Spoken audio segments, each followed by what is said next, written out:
සංසාරේ කවදනම් පින්නත් අය බණහඬ හම්බේ? කවද වගේ හම්බේ?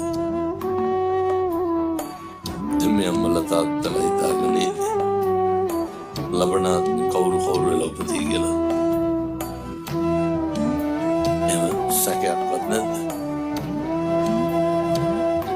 විශ්වාස කරන්ට මතක තියාගන්න. කල්ප ගානක් යනකම් මිනිස් වෙලා උපදින එකක් නෑ.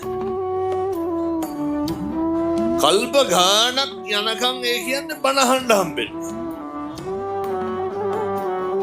බණ අහන එකත් නෙමෙයි අරුමේ.